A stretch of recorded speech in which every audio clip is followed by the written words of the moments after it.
Do you know ball? Do you know ball? Do you know ball? Do you know ball? Do you know ball? Do you know ball? Episode 53, ladies and gents. Welcome back to the podcast where we find out if we know ball because sometimes you guys might know more than us.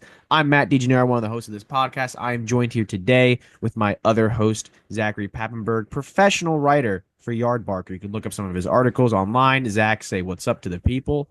What's going on, everybody? Yep, that's Zach. Learn his voice. It's a great voice. And we're joined here today by a special guest that we've had on before, so you might recognize him. Please, everyone, give a warm welcome to professional Division III baseball player for the University of Roger Williams, Jonathan Stevens. What's up, guys? How are we doing? Doing good. Thank you for asking, Jonathan. That was really nice of you. All right, well, without further ado, I think we're pretty much ready to hop straight in. So, a lot of things have been happening over the course of the past like week or so. Um, and the main thing right now, obviously the hottest thing is the NBA playoffs. They have begun. The first round is underway. I have the bracket actually right in front of me. A lot of good matchups, some tight, some absolute blowouts. We'll get into it. First, let's just start on the west side. Let's talk about that. Let's talk about the couple of series that are going on. Let's give our predictions and see where it's going to go from there. So, the first series I would like to talk about with you guys is OKC versus Memphis.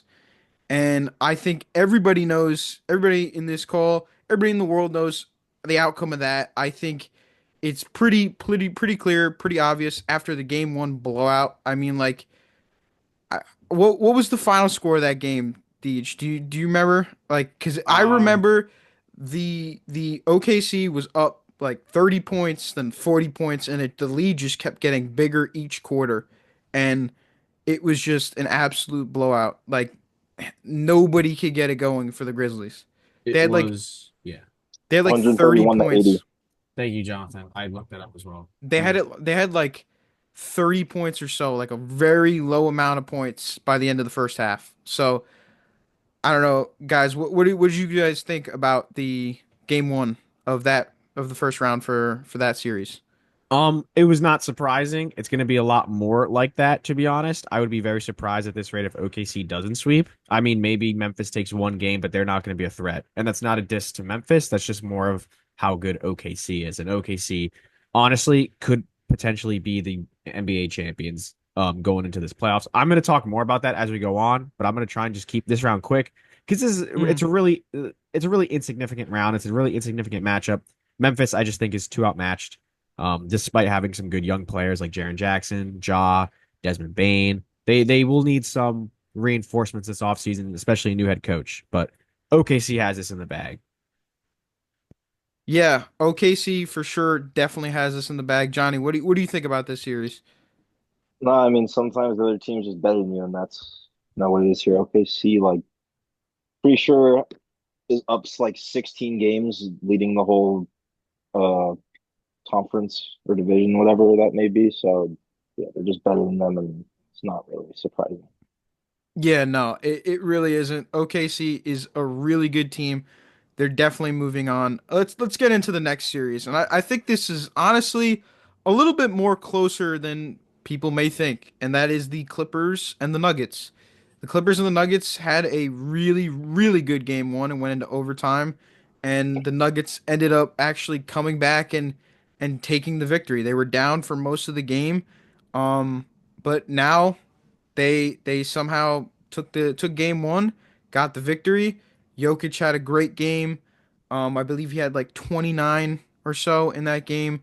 Jamal Murray had a really good game. He had 21 points, seven assists, I think, and or no, yeah, no, 7 assists and 9 rebounds. Excuse me. So yeah, 21 points, 7 assists, 9 rebounds for Murray. That was really good. Jokic was on his game. Um, but it did go into overtime, so it could be a lot closer than we think. Matt, what do you think about this series? Yeah, so this is the series that I'm very torn on. The Clippers had a lot better of a year than I imagined. And you have James Harden still playing at a really, I don't want to say elite, but a very great level. I guess you could say elite, whatever. James Harden's still playing really good. I think Kawhi's back now from injury. Norman Powell having this breakout year. Zubac as well having this breakout year. I think the overall depth of the Clippers is really good, and I feel like it's not talked about enough. But then you do have the Nuggets. You do have Nikola Jokic, who I think is him alone is good enough to beat almost any team in the NBA, and he really is a difference maker. Granted all this drama that's going on surrounding MPJ and Russ, and they did just fire Mike Malone. That Nuggets team, regardless, is still always going to be really good, and they're always going to be a threat no matter who's around Jokic. But I do think that the first game going to overtime is a really good indicator of what the series will be. I will be surprised if it doesn't go to 6 or 7. If a team blows the other team out in 4 or 5, well, I guess if it's 4 or 5, that would mean the Nuggets would win. But not necessarily. But you know what I'm trying to say here. I think, and I just would be foolish to bet against Nikola Jokic. I do not see a first round exit in Joker's future. So I will take the Nuggets for this first round. Yeah, I have to agree with you and say the same thing. The Nuggets are too good of a team to exit in the first round, especially to the Clippers, who let's be honest, they have downgraded year after year it seems like, and now they're still a pretty decent team, especially when Kawhi is healthy and is on the court. Um, but I can't see them beating Denver. We'll see how game 2 goes. They play tonight. Um, and they definitely did give Denver a run for their money in game 1. It was a really tough game to win. Mhm. Really tough game to win. It came down to the wire. Um, so with that being said, I think it could very much go to 6 or 7 games. I think that's where it's heading. But you never know. You never really know. Maybe Denver comes out with vengeance in game 2 and they really want to put their stamp on the series and grab that 2-0 lead. So if that happens, then opinions obviously change completely. But at the moment, it's looking like it's going to shape up to be a pretty good series. So, Johnny, I'm curious to see what your thoughts are on this series. Not much. I agree. I think the Nuggets are going to win that series too. I mean, I think it's going to be definitely going to go to 6 or 7 games. Which means like maybe the Clippers could pull an upset and beat them. But I think the Nuggets are a better team. Yeah, which is the best player in basketball.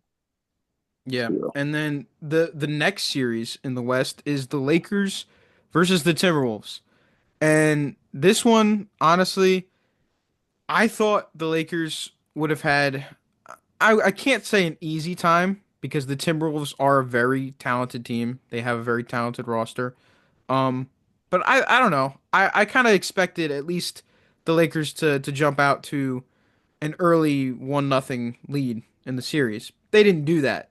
They didn't do that. LeBron wasn't really LeBron, you know what I mean? Like Austin Reeves, he had Yeah. 16 points, but that's you're gonna have to bump up those numbers if you want to beat a team like the Timberwolves, who got guys like Nas Reed scoring 20 plus and Julius Randle balling, Anthony Randle, oh my God, Anthony Edwards going crazy. You're gonna have to step up to the plate, and other guys have to contribute. It can't just be Luca. Luca had what, like 30 plus in 37. 37 in that game. So he he did his part. He did his job. He had a really good game 1. Hopefully that continues in game 2. Um, but they're gonna have to get something together because I think along with Laker fans and many people out there in the world right now, a lot of people have high expectations for this Lakers team, and they certainly don't have them pegged to be a first round exit. So it's going to be interesting to see how that shapes up. But at the moment, Edwards and the Timberwolves grabbed an early 1-0 lead, and they're looking to get a 2-0 lead. I believe game 2 is tomorrow night. So I don't know how it's gonna go exactly. I think everybody's got to step up a little bit more. Even Hachimura, he's a good role player, but he's not used to really putting up 9 points a night. You see him scoring usually at the bare minimum 10 plus. Like although it was right below that region, 9 points you definitely need more out of him, more production out of him. You just need more production out of other guys. And hopefully they get that in game two. But Deej, I'm gonna shift it over to you. What's your thoughts on Mhm. this series? Yeah, no, it'll be the Lakers. I will just, you know, put it simply like that. I do think game one was not the best showing, but I just don't think, LeBron or Luca died down. I don't. I mean, the cat trade, looking back on it for the T-Wolves, everyone kind of thought they fleeced. I know me and Zach thought they did at the time, but it's looking like the Knicks got the better end of it. Cat having all all NBA year, honestly, the best year of his career, you could say. So maybe that's playing a little bit of a factor for the Timberwolves, maybe being the seventh seed, other factors as well. But no, I think the Lakers, they got it. Lakers got this series. Okay, Johnny, what do you think about this series? No, I mean, I think the Lakers will win. I don't really. LeBron, Luca, way better players than Hmm. anybody on the Timberwolves, and I trust them more in the playoffs. The Yeah. and they were just still really young. Um, yeah, that's all I And really have to yeah, say. Ant's good. I don't think he's good enough to dethrone the king or Luca Magic. Yeah, I was just gonna say that. I don't think he's good enough to dethrone both Luca and LeBron. Hmm. I don't see it happening, but then again, Anthony Edwards does have that dog in him. He's really good, and at a certain point last year in the playoffs, I honestly, truthfully believed that the Timberwolves were going to win it all, regardless of the Celtics and what the Celtics were doing that year, and and anything that was going on. Just based off of solely just the look that Anthony Edwards had, and then the how he was playing on the court. He was just elevating his game and it was elevating his teammates, but obviously they fell short last year. So I still I think it's going to be the Lakers, but again, this is another series where you just really can't count out Anthony Edwards and the Timberwolves. So moving on, the next series is pretty tight, and that's the Warriors and the Rockets. I feel like this is a pretty even matchup in my eyes because you got two pretty talented teams, one more experienced than the other in the Warriors because the Rockets are extremely young and they're definitely growing into a powerhouse of a team in the Western Conference right now. But it was a close game one. Curry did his thing. Jimmy did his thing. Curry had 31 points in game one. Jimmy had 25 in game one. And then for the Rockets side, Sengun had 26 and 9 rebounds. And then that's where it kind of differs. That's kind of why it was a low scoring game. The Warriors beat them 95 to 85, so it was a 10-point win for the Warriors. Wasn't really a dominant victory. That's why I'm saying like I think it's going to be a seesaw series and I think it could potentially go to 6 or 7 games because both of these teams are really evenly matched. So, with that being said, I think the Rockets need more production just like the Lakers needed more production. The Rockets need more production out of the other guys on the team, such as the Thompson twin, as Jabari Smith, as Jalen Green, Fred Van Vliet, those guys, Dylan Brooks even. He had 11 points. I know that's usually where he sits around, but even if he could chuck up maybe like a 15-point night, that'd be better. That's what they need. They need more offensive production if they're going to topple the Warriors, who are a really talented roster as well. They got veteran leadership. They got some young guys. Pods is really talented. I'm really high on him right now.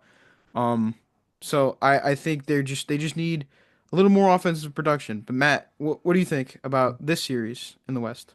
Yeah, no, the Rockets had a fantastic year. I think that this is a year that they're going to keep wanting to build upon. I don't know if anyone predicted them to be the number two seed in the entire Western Conference, given how stacked and how crazy and competitive it is.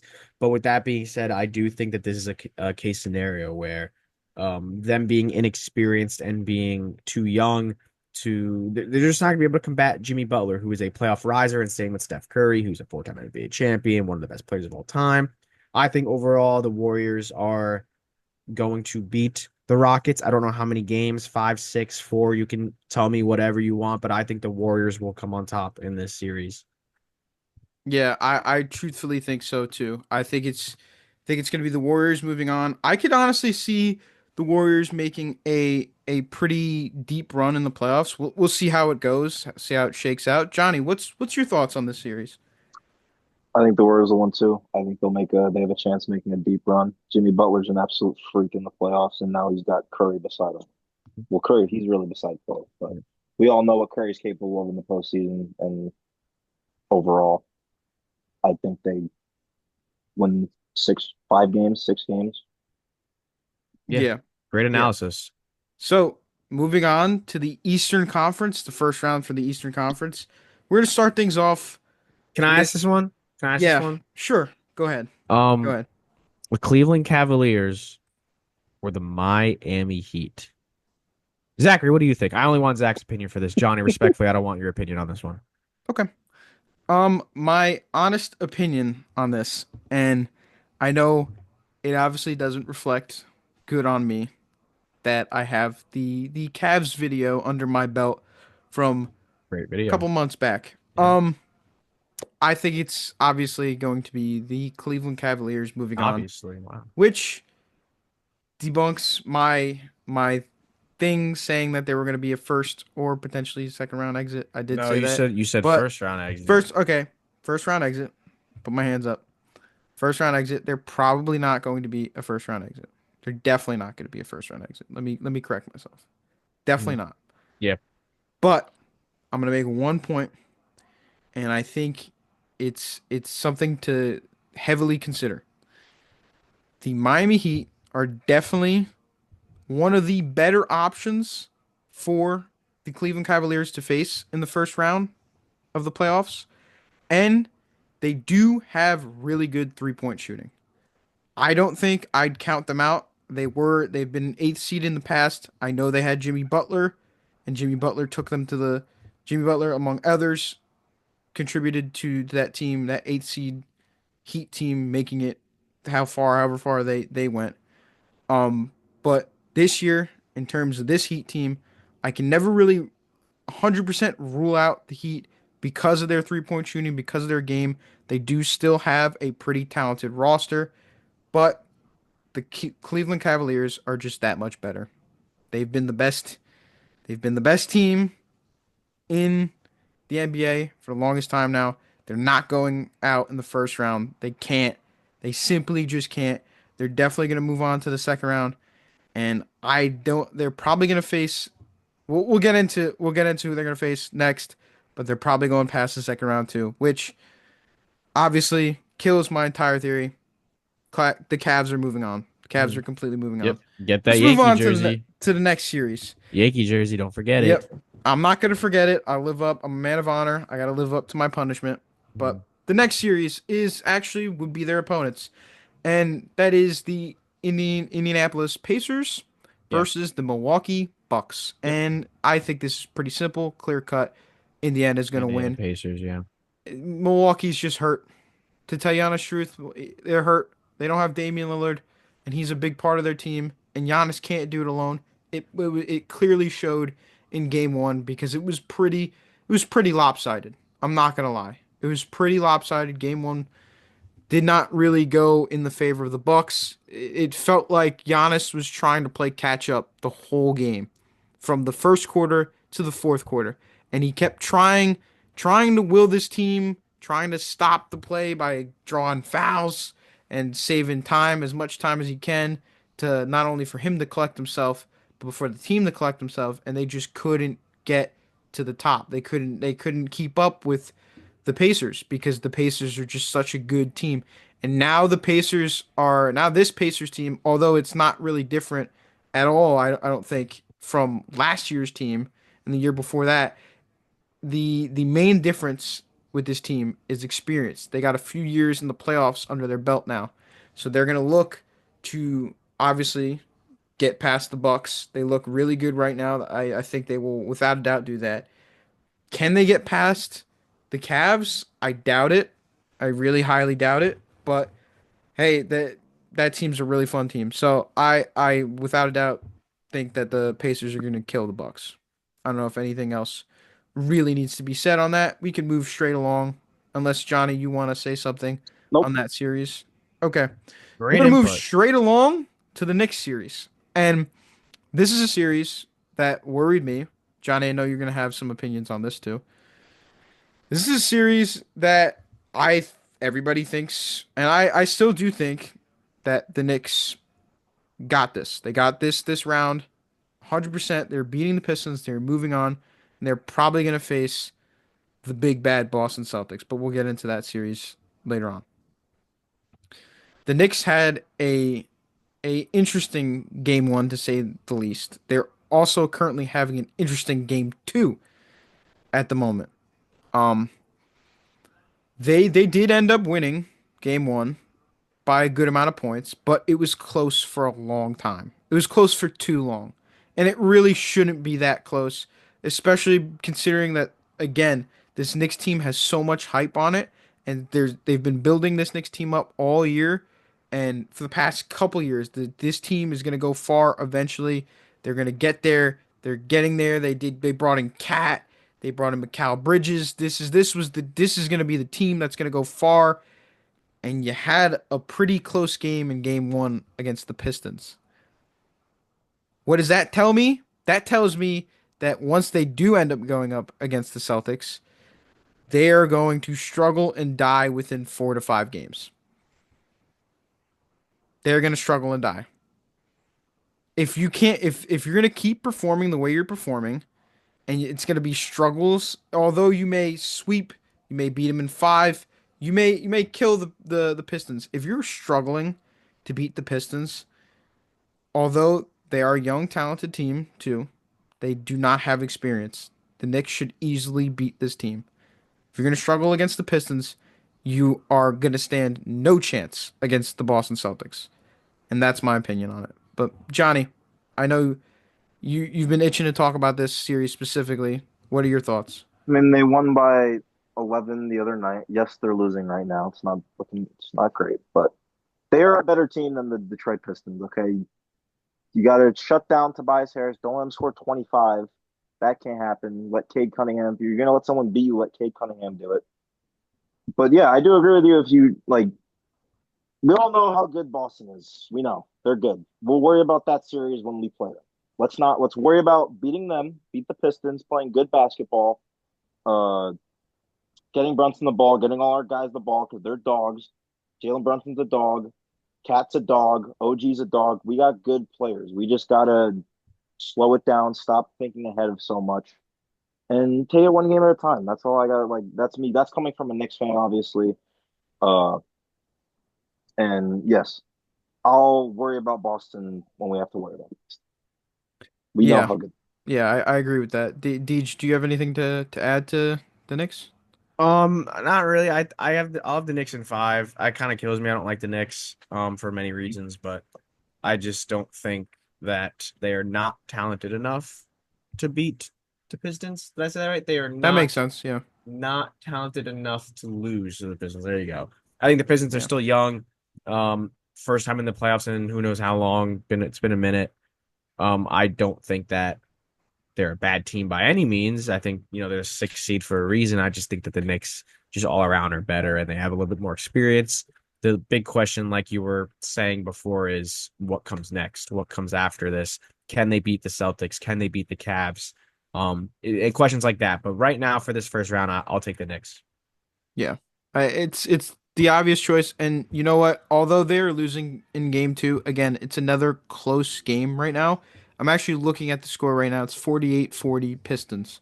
So the Pistons are up eight with about like 3 minutes left in the second. It's a close game. I still full-heartedly believe that the Knicks are going to come back and actually end up winning this game.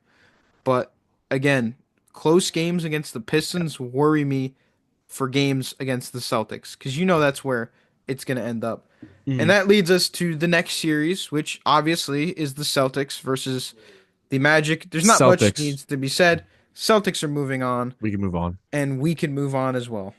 Okay, so Deej, why don't you lead us into our next topic? Those are our playoff predictions. We will probably update y'all every week on our predictions. I think last year we did the entirety of the playoffs, and I Hmm. think we said Celtics versus Nuggets or something. Yeah. Something like that. Which we got the Celtics right. Actually, no, did we say Nuggets would win it all? Might have. We I'll have might to have look said back on Nuggets that. to win it all. No, we definitely said Celtics. There's no shot we didn't. I'll look back on it. I'm pretty sure. I know we had the Celtics right. We did not. We thought the Mavs, I think, would make the conference finals. We didn't think that they would make the NBA finals because who can predict that? You know what I mean? But anyway, Yeah. let's get into our next topic, our second to last basketball topic. We talk about this guy a lot on this pod, but Cooper Flagg has officially declared for the NBA draft. The question is now going to be asked, what is the best fit for him? Obviously, he can't pick the team. Whatever team gets the number one overall pick in the lottery is going to pick Cooper Flagg. I think they'd be stupid to not take him. Any team has a chance to draft him, but some serious contenders in terms of records right now. You have the Utah Jazz, Washington Wizards, Charlotte Hornets, New Orleans Pelicans, and I threw in the Brooklyn Nets a little bit just because I'm a Nets fan and I just think he's a perfect fit in Brooklyn. So I'm going to kind of go through each team right now, but before I do that, Cooper Flagg's college career. National Player of the Year, National Freshman of the Year, Julius Irving Award winner, consensus first team All American, ACC Player of the Year, and the ACC Rookie of the Year. So this guy's a stud. And on top of all that, keep in mind, remember, he was playing with Team USA in the summer. Like he was practicing with them. So this guy, he's ready. He's ready for the NBA. If anyone says he's not, go watch some film. But I'm gonna kind of give some rundown on each team and potential fits, and feel free to just kind of jump in if y'all think. I'll try and keep it relatively simple because we have talked about him a little bit. Talk about the Utah Jazz. Right now, they don't really have like the guy. They have Lauri Markkanen, but I don't believe Lauri Markkanen can be the guy. I think, he likes it in Utah, he said. So maybe you put Cooper and Lauri, like these two, like the bigger guys that can shoot. Maybe you can build something in Utah, but Danny Ainge, after taking over the Jazz a couple years ago, they haven't really done too much. So there's a lot more that needs to be built upon. No offense to Utah. I would hate to see Cooper Flagg in Utah. I just don't think that there's no fun in that. Right? Go send him to somewhere fun. Go send him to Charlotte where, LaMelo is and have LaMelo and Cooper Flagg and Brandon Miller and that would be fun. Send him to Brooklyn, just because Aura, the best team in the NBA, obviously. Duh. Send him to Brooklyn, right? Washington's a little bit of a dumpster fire, you can say at times. You can say the same thing about Charlotte. You can say the same thing about other organizations, but Washington, they have SAR, they have other young players that they are really trying to build up as well. So that could be a really interesting situation as well to monitor. My personal opinion, I'm going to make the case for Brooklyn. I'm not even going to touch on anything else. I'm changing the entire topic. This is all about Cooper Flagg and the Brooklyn Nets. And I'm here to pitch to Adam Silver why Cooper Flagg should go to the Brooklyn Nets. All right. So, first off, there is a conspiracy that the lottery is rigged for the Brooklyn Nets. I don't know if you guys knew this, but there No, is I a did not. Jonathan. No, You didn't know that, really? no. Not surprised. Here's the conspiracy, right? So a while ago, there was an image of Joe Tsai, the Nets owner, and Adam Silver, the commissioner of the NBA. There was a selfie of them posted a while ago, and I don't know what the context of the selfie is. I'm sure there is some very reasonable context, but I'm just going to choose to believe there was a secret handshake deal that they were like, you know what, we're going to give the Brooklyn Nets a top pick in this draft. Flash forward to not too far into the future, Richard Jefferson, for whatever reason, on air said that he got a tip that the Nets were going to be guaranteed a top pick in the draft. Why? What caused Richard Jefferson to say this? I don't know. Why would he say this? I don't know. Who he got the source from? Maybe he got it from the owner himself, the person that pays his bills, Joe Tsai. Could that be? I don't know. This is all just massive cope for me as a Nets fan, right?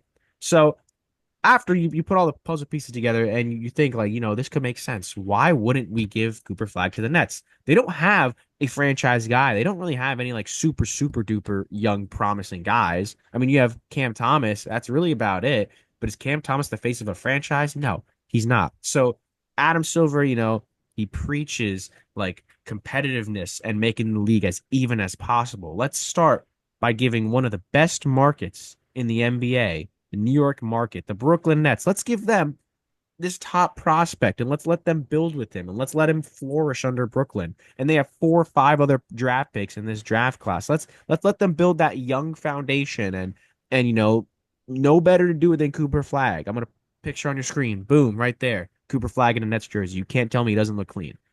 He looks right, Zach. He looks clean. He looks clean. He Absolutely. looks clean. Absolutely. So I need y'all to believe me that this is a real conspiracy theory, and I'm here to pitch to Adam Silver that you should do this.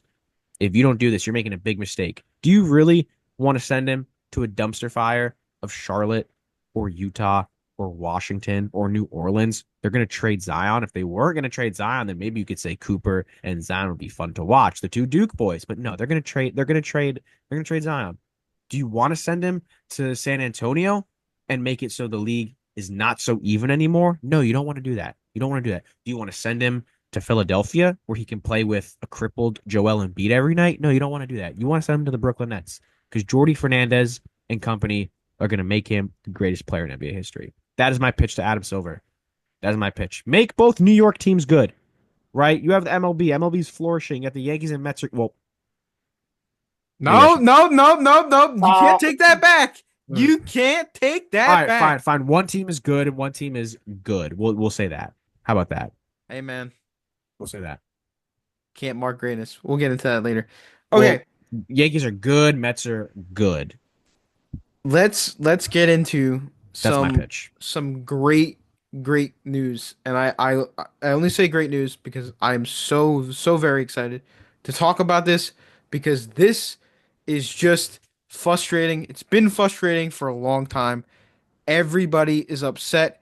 Mavericks fans are outraged and are even more outraged considering the fact that the Dallas Mavericks are not even in the first round of the playoffs.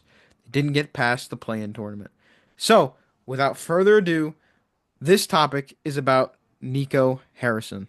Yes, the guy who pulled the trigger and made the trade that sent shockwaves throughout the NBA. So let's get into it.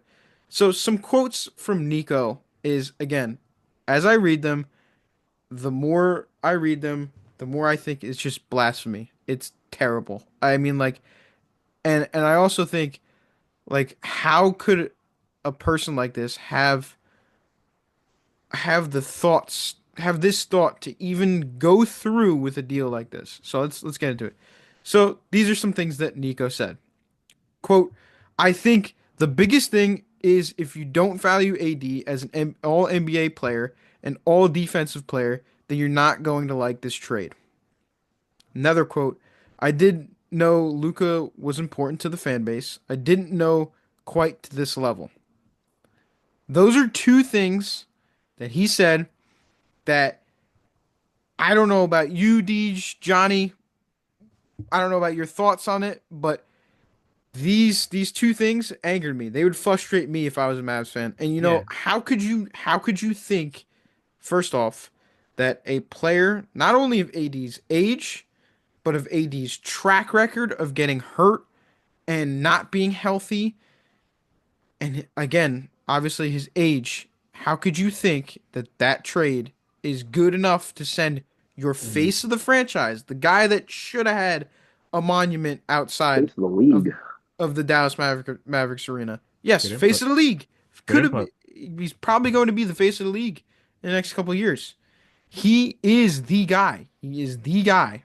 And yet you gave him up and you gave him up and you sat there and you told the press, you told everybody that defense wins championships, that you Yeah. loved this trade because Anthony Davis was involved in this trade and the that's really it. That's all you really needed to know is that Anthony Davis was in this trade and was sent to you and is now a Dallas Maverick. That's Hmm. all that was needed for Yeah. Nico Harrison to pull the Hmm. trigger on this trade. He's an So idiot. just more on this, and then I'll pass it over to you, Deej, so you could just express your thoughts on this Hmm. idiotic move again.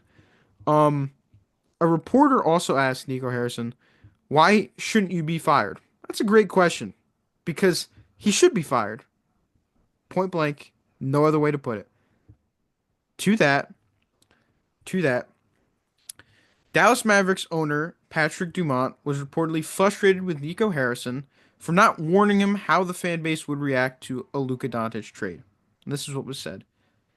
However, those team sources consistently express belief that Dumont no longer sees Harrison as a figure with irreproachable basketball expertise. Most notable, team and league sources say Dumont has had frustration with Harrison not warning him, or perhaps even more damningly, being unaware of the fandom's outrage following the trade. Those same sources say if it had had some influence over Dumont's decision to make Harrison's appear for last week's closed media event, which Harrison did not want to. So, with that being said, and that being read, Deej, what's your thoughts? Yeah, so first off, I want to personally give the reporter that asked Nico Harrison, why shouldn't you be fired? I want to give them a high five and a raise if I could. I'll give them a hug too.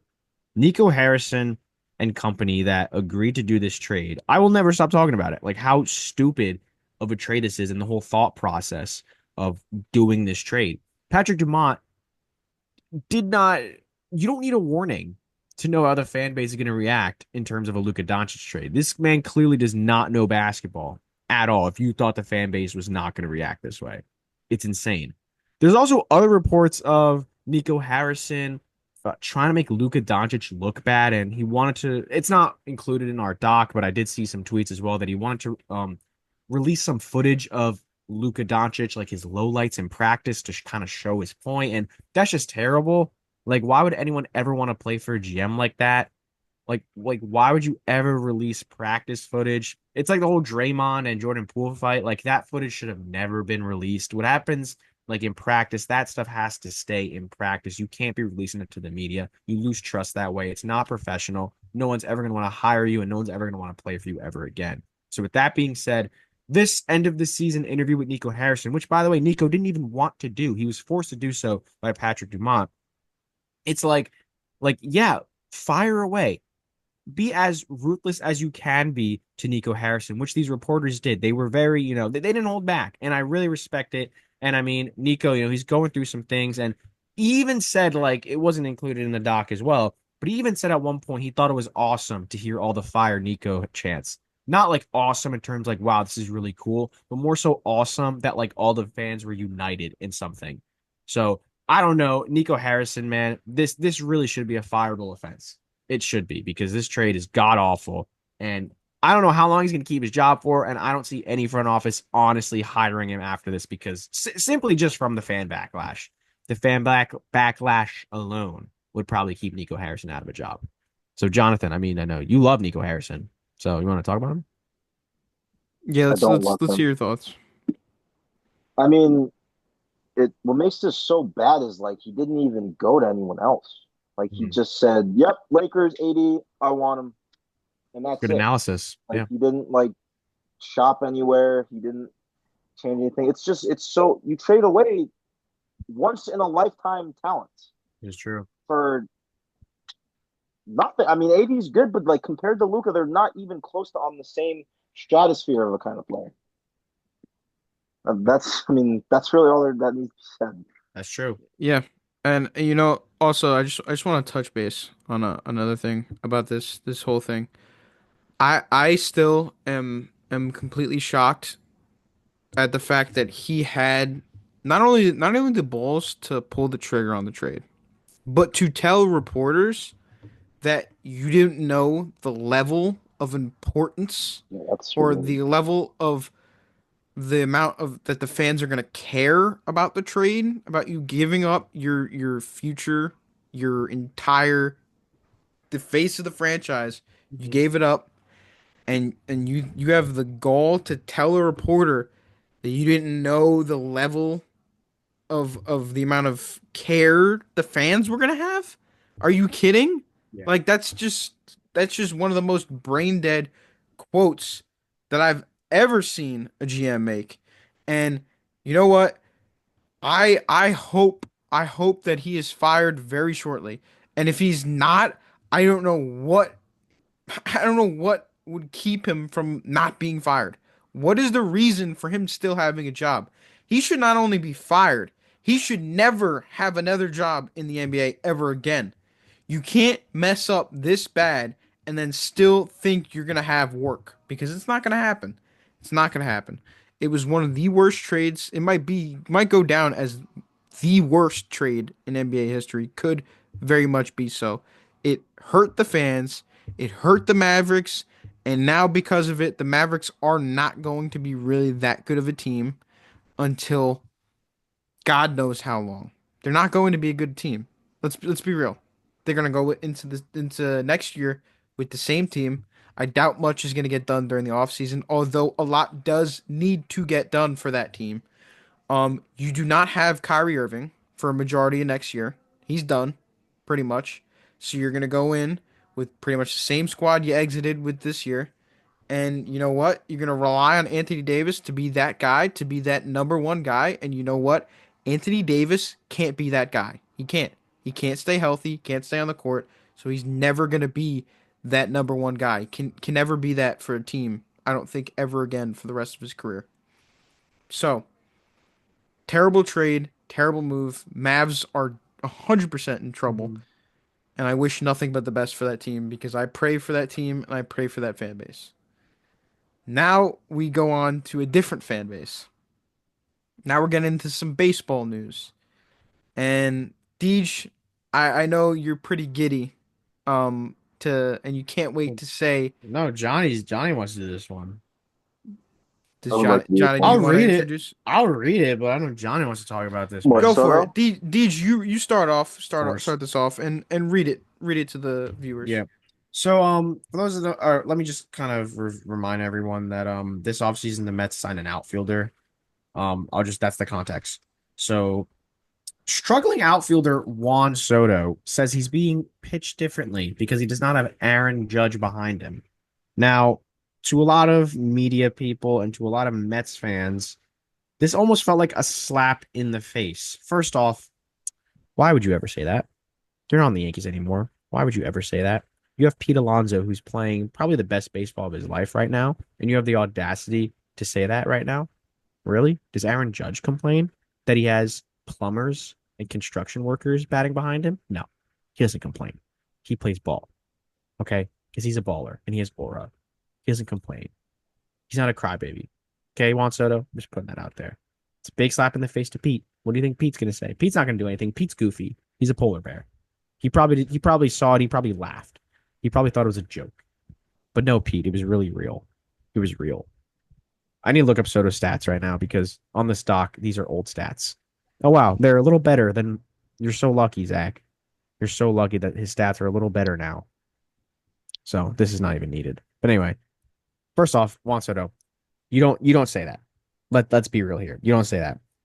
If you really are regretting your decision to go into the Mets, I'm not saying that's what he is saying, but if this is really what the whole basis behind this is, as people are saying, you had a decision.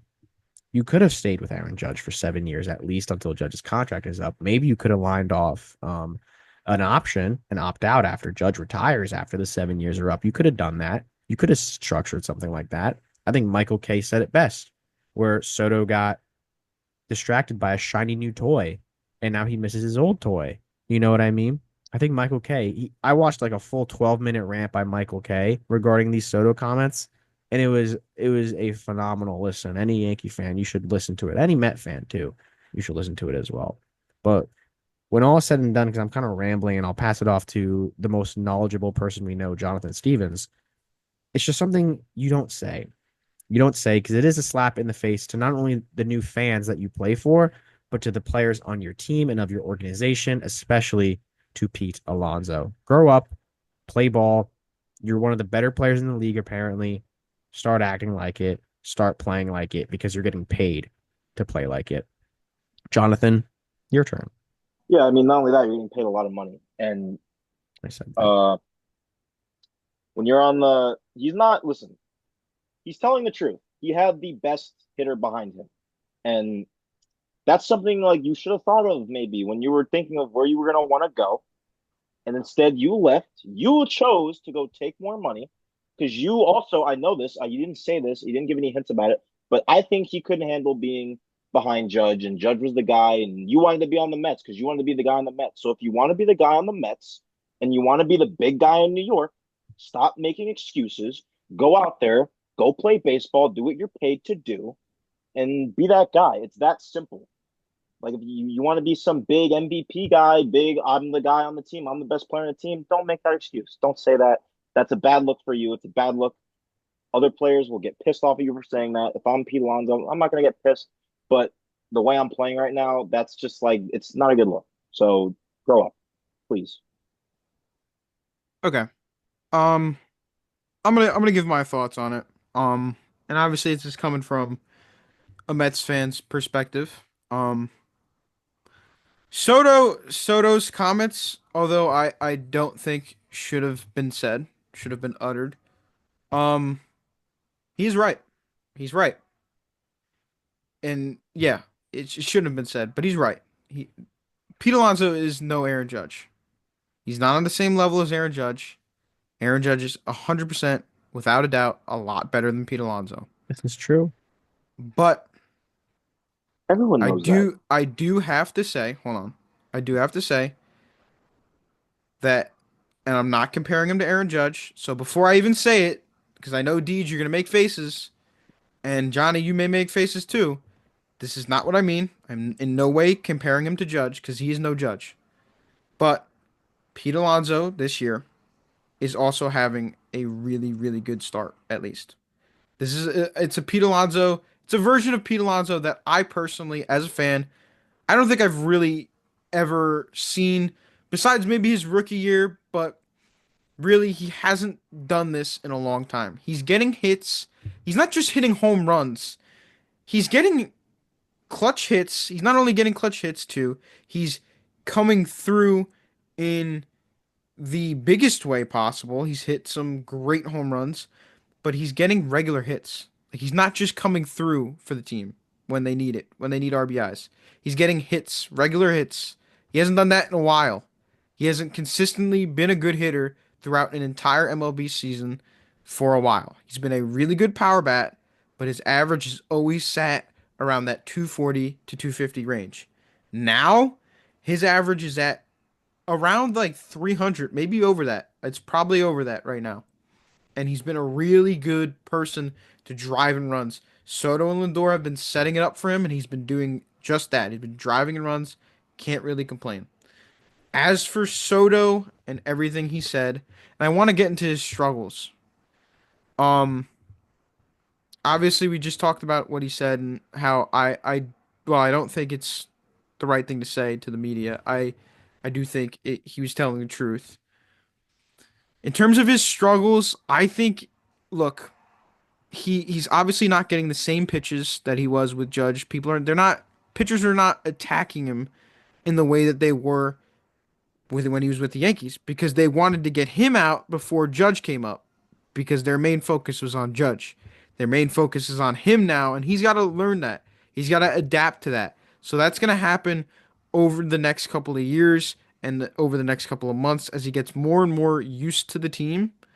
Um, and I think already done a better job, although his stats aren't where Soto usually is. People who are not following the Mets, not following him on a daily basis, don't really see what he does on a daily basis. He gets his hits here and there, um, but he hasn't like hit that clutch hit. That's gonna come. That's gonna eventually come. It's Juan Soto. He's 26 years old. He's in his prime. He's going to be good eventually down the road. He's going to be crazy good down the road. You just got to get used to the fact that now he's one of the guys. He is the guy. He might be the guy. I don't think I could really give that to him when if Lindor is playing the way Lindor has been playing the past couple of years. Even the start of this year, he's been pretty good. Um, and as of late, he's been on fire. But he, in some teams' eyes, maybe in all teams' eyes, is considered the guy of the Mets. So he's going to be attacked as if he was Aaron Judge, as if he was the main piece. And he isn't like that right now. But you know what? He may not like it, but he's got to get used to Oh, it. He's got to get used to it. He's got 15 years. And I don't care. People are thinking like, "Oh, if you're feeling this way, then why don't you sign with the Yankees? Why don't you?" Okay, you got to deal with it now. There's no. Oh man, I wish someone would ask him that. I really wish I could have gone back to the Yankees. I really wish. No, done. It's 15 years, buddy. It's 15 years. You in blue and orange, no sugarcoating. There's nowhere to run, nowhere to hide. That's it.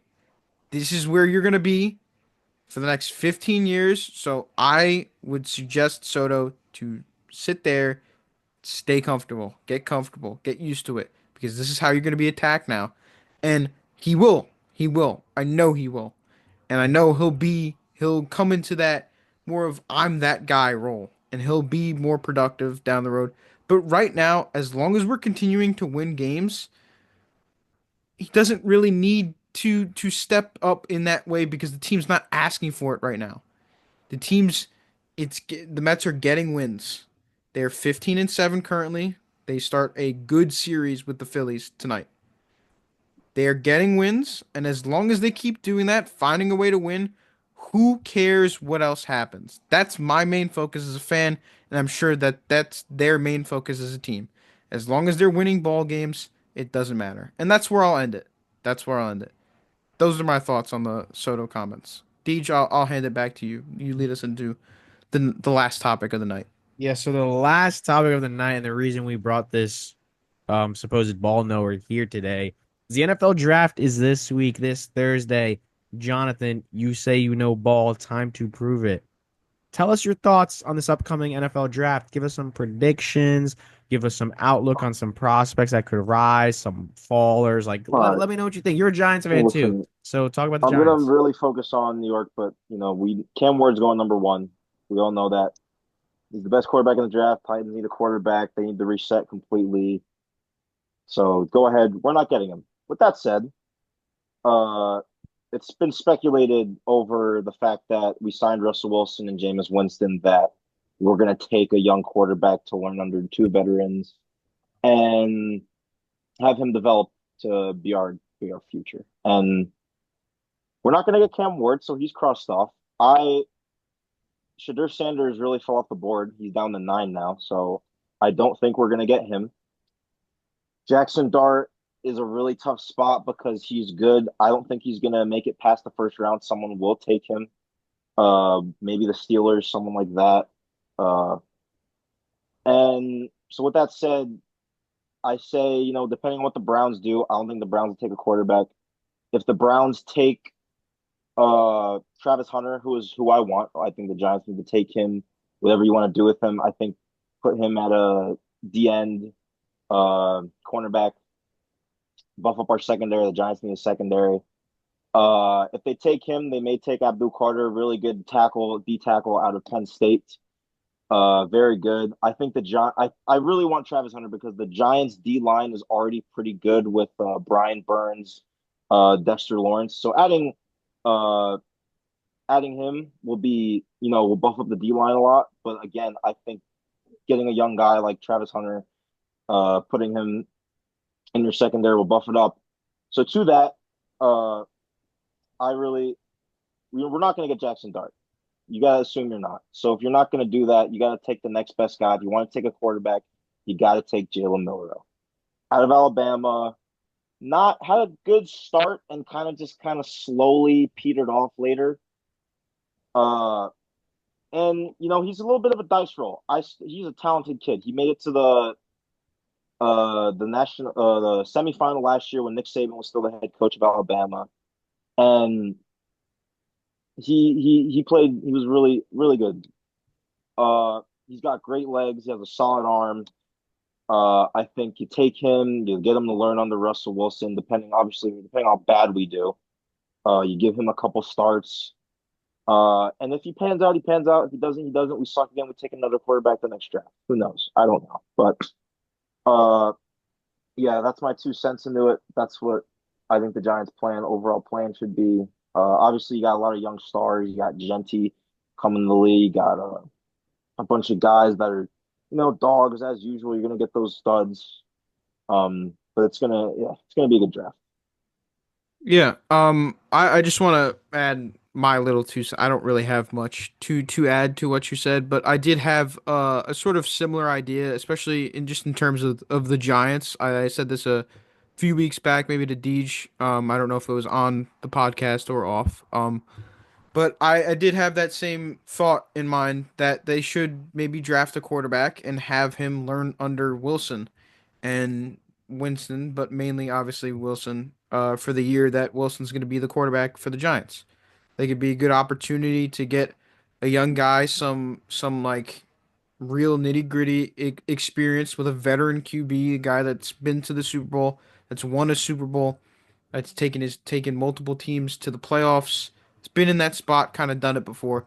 So I think the Giants should maybe take a quarterback. I think that that's probably the best option for them to do. If they don't and they Yeah, do in go the with second Hunter, round. yeah, and they do if they don't and they do go with Hunter, then that's another story. But I think a quarterback would do them some good. But Deej, what do you think about the draft? Mm, I don't really got much to honestly add to it. I mean, I want Johnny's opinion. Johnny, where you think my Cowboys are looking? How you think? What pick do they have? You don't know? You're supposed to be the ball knower. No, I don't actually. I don't follow the Cowboys at all. I Um, actually I don't know too much either. they Hold on. need to they need to improve on their defense. That's They something that have fell off. they have 12. Yeah, so you're looking probably a D tackle, probably defensive back, something like that along those lines. You got to start What rebuilding. what about that running back from Boise State? Genty, Yeah. yeah, I mean running backs aren't usually taken in the first round, but I think Do you actually think Jerry any to say Jones it. cares, Jonathan? Yes, he does care. No, he doesn't. This guy. Listen, he's got a lot of money. You guys are. I will say you guys are on a bit of a downhill. The Commanders are on the rise, so you need to Thanks, really like. Jonathan. Always make me feel good. I love having you on the pod. I know you do. All right. Is that all your topics for NFL? You got any more juices in you flowing? Or now you good? You think it'll be a good draft overall? You think Yes, there'll I be do some think good it'll be a good draft. There will you be think it'll some produce good. some good players? Yes, All right, for the people, one last time, your final prediction for the New York Giants. Who they get in the first round? Travis Hunter. It needs to be Travis Travis Hunter. Hunter. If the Browns take him, you take Abdul Carter. Fine, I'm not gonna be mad about that. But do not take, for the love of God, please, please, don't take Shooter Sanders. Please just leave him. I don't think they would. I think if Hunter's there, they take Hunter. I think that's a really good pick. And for us working at MetLife, that would be fun. That would give me some meaning to watch some Giants games potentially. Sell some jerseys, you know. That would be cool. I hope it happens. It would be. It'd be really fun. And you know what? This podcast has been really fun. So let's wrap it up. Let's get this on the road. I begin like always, like as if I end every podcast in the same way. Appreciate the love and support on YouTube, Instagram, and TikTok. Everything's been going pretty solid, so let's keep it up with this week's videos.